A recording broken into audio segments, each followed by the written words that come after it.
Hi, I'm Libby Gibson, Town Manager. I am guest hosting today for Front Up in for Dan Drake, and I am talking with Big E, Eric Goddard, who has come to be one of my guests today. How you doing? I'm good, thank you. Thank you very much, Libby Gibson. It is, you found your way in here okay? Yes, I've been here before. I was on the orange couch. The orange couch. A number of years ago. This place has been upgraded dramatically since It's fancy. then. It's very fancy, yes. So I'm curious about your town crier position. Tell us about that. How'd you get to be the town crier? And is it a self-appointed kind of thing? Well, it was actually Curtis. Well, first of all, I like to refer to myself as the new and less grumpy town crier.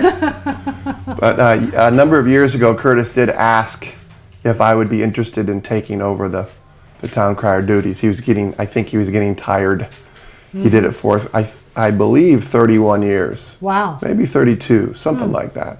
So he did inquire if I might have an interest. How did he come across you? Well, we've known one another. He's known my wife since she first arrived on Nantucket. In fact, I think he was even the very first person my wife met. Oh. And we've known him through mostly St. Paul's. Okay. And we've, for many years. So you seemed a good fit. Well, apparently. For the position. Apparently he thought so. Okay.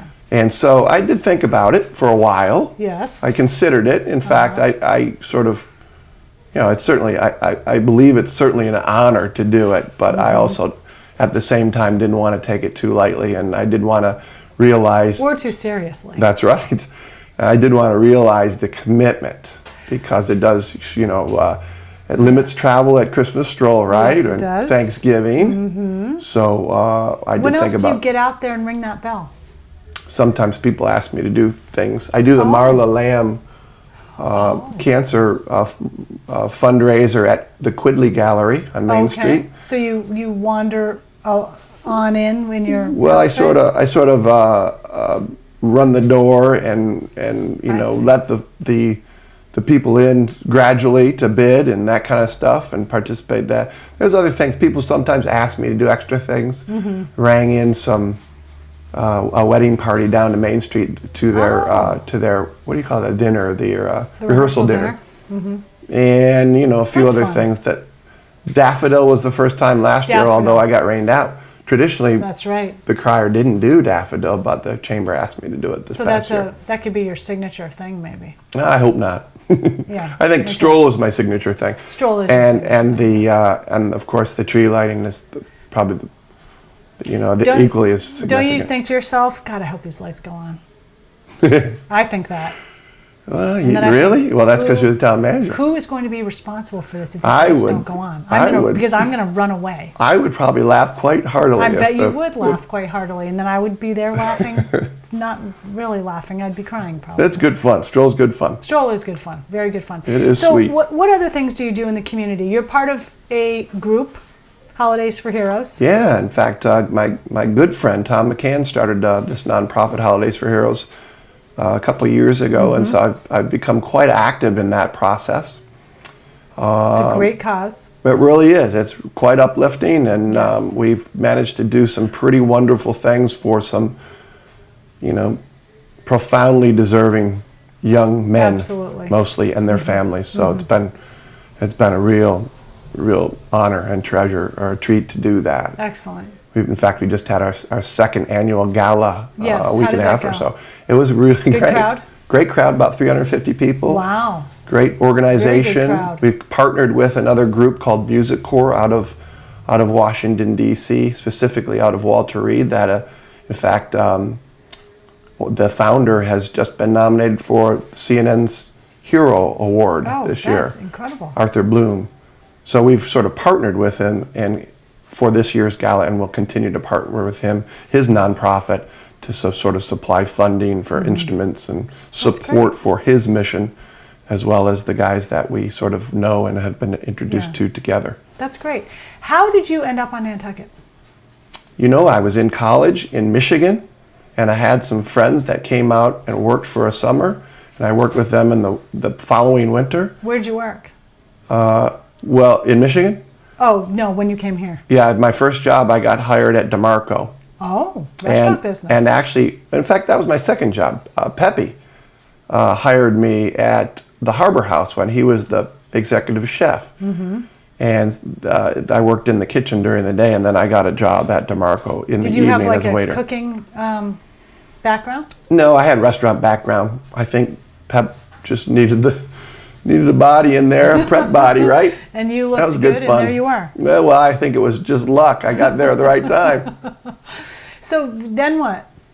You liked it here? Oh yeah, so I liked it here, and then I was fortunate I decided, well, I'd like to come back, but I went for a winter. That following first summer, I went up into Waitsfield, Vermont, Sugar Bush. Ah. And then as Nantucket draws, I came back for another summer because it was so good, right? Yeah. Well, I went someplace else. In fact, the next year, or the next 3 winters, I spent on Oahu.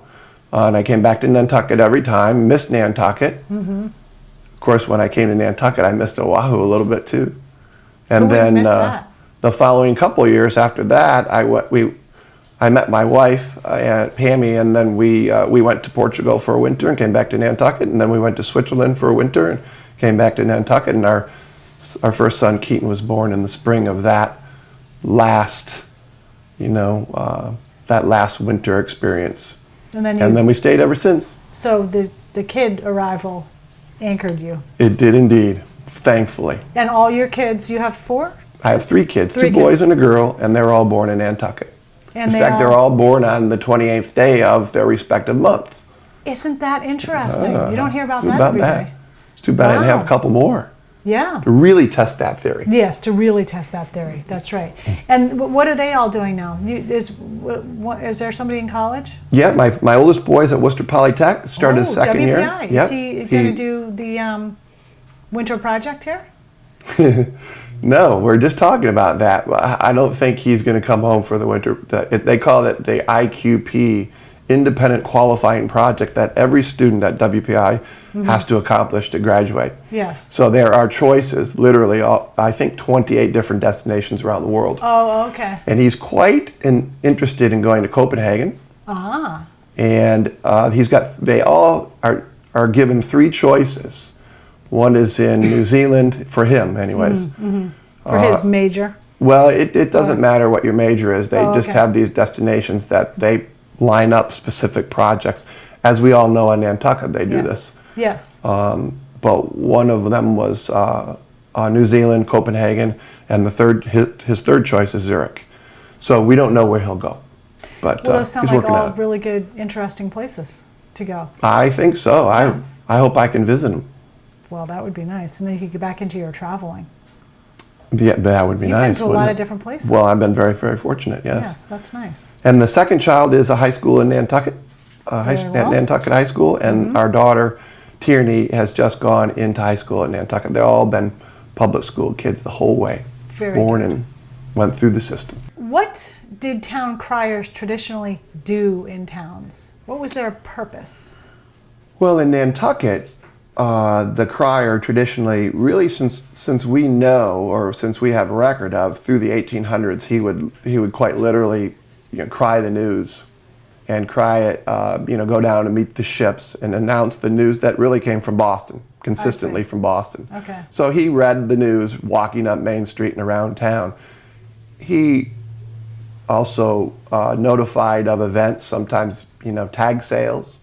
Oh. Tag sales. In fact, there's a great story I read about Billy Clark, I think it was one of the more illustrious town criers we had. And he actually was hired to cry a tag sale for somebody in town, some woman in town. And in the day, they were paid quite often. Oh. Billy Clark he had multiple different shops. It's sort of the same way it is on Nantucket now, right? People do a lot of different things. They do. Well, Billy Clark cried that news and spent an hour walking around town, whatever it was, and came back to get paid, and the woman didn't have any money. So he was a little bit indignant, and he walked around for another hour and uncried that tag sale. It's a true story. How do you uncry the tag sale? It's canceled. Never mind, canceled. Forget it. That's so funny. Was he the town clerk too? I don't think he was ever the town clerk, but I don't... Maybe I'm thinking of Charles Clark Coffin, or... Maybe. We should have asked. As far as I know, Billy was in the late 1800s and into the 1900s, so I don't think that he was the town character, I think. The town character? Yes, not the town clerk. Maybe we should have you do some news from time to time around town. Maybe, some big news. Like you could be our in-person social media person.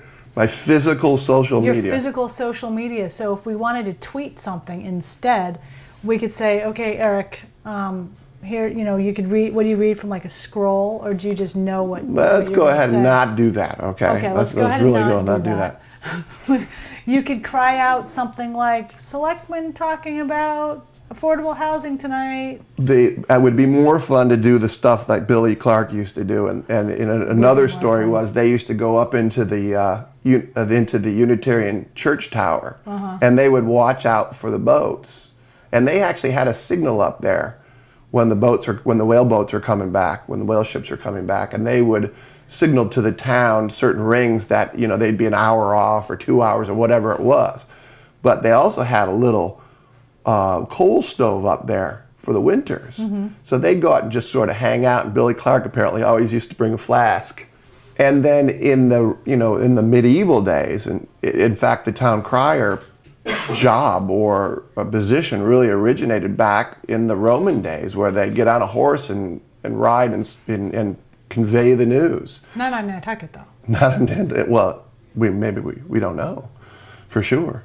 We don't know for sure. And then as it evolved into sort of the medieval days and the old sort of typical, or what everybody would think of the town crier in the UK and in England, the town crier used to read the news that was posted from the king or the queen that got posted on the tree. And normally, the reason that the guy, or perhaps woman, I'm not sure, became the town crier is because generally they're the only ones that could read. I see. Right. So that's how it sort of over the years evolved.